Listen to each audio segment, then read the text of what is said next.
Bonjour, je suis Alexandra Togwa et l'artiste que je vais vous présenter aujourd'hui est Takashi Murakami. Murakami est un artiste japonais plasticien âgé de 59 ans.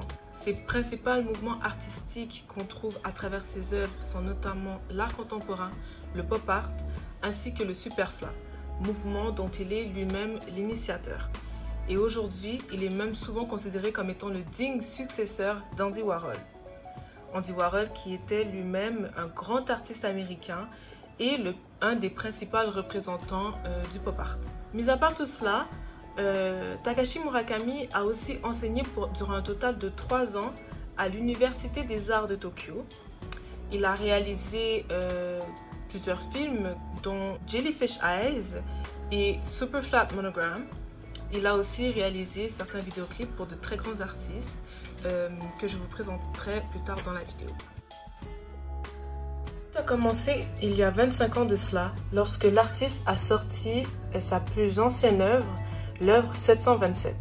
2 ans plus tard, il a sorti une de ses œuvres les plus populaires, My Lonesome Cowboy, et toujours en 1998, il a aussi sorti son œuvre Mr. Bob All Stars, qui a été la première œuvre où on a pu faire face à l'apparition de son petit personnage qui ressemble un peu à Mickey. Puis ensuite, en 2000, il a sorti son œuvre Mr. Wink Cosmoball. C'est donc à partir de cette œuvre-là qu'on a fait l'apparition de la fleur qui sourit. Et donc petit à petit, à travers le temps et à travers les œuvres, Murakami a mis en place le mouvement artistique du superfla. Ce mouvement artistique est notamment un mélange d'anime, de manga et de pop art japonais. Il est donc inévitable de constater qu'à travers les années, cet artiste se démarque de plus en plus à travers ses œuvres aussi les plus remarquables qui sont, je cite, Flower Ball, Flowers et toutes ses multiples œuvres de Mr. Dobb. Suite à cela, il y a eu aussi plusieurs accomplissements pour lui, dont notamment en 2004, lorsque la marque Louis Vuitton prend conscience en fait de son talent. Ils se sont mis en contact ensemble et Murakami a ensuite créé sa propre collection dans la marque qui fut un énorme succès. Il s'est aussi fait remarquer non seulement par des marques de vêtements, mais aussi par des rappeurs tels Kanye West pour lesquels il a confectionné sa couverture d'album en 2007 ainsi que son vidéoclip. Aujourd'hui, Takashi Murakami n'a définitivement pas fini de faire ses preuves, que ce soit dans le monde de la mode, dans le monde de la musique ou encore dans son monde à lui. Il y a encore plusieurs artistes dans le monde de la musique qui font affaire avec lui, dont le rappeur Drake, pour lequel Takashi a confectionné certains vêtements de la marque du rappeur.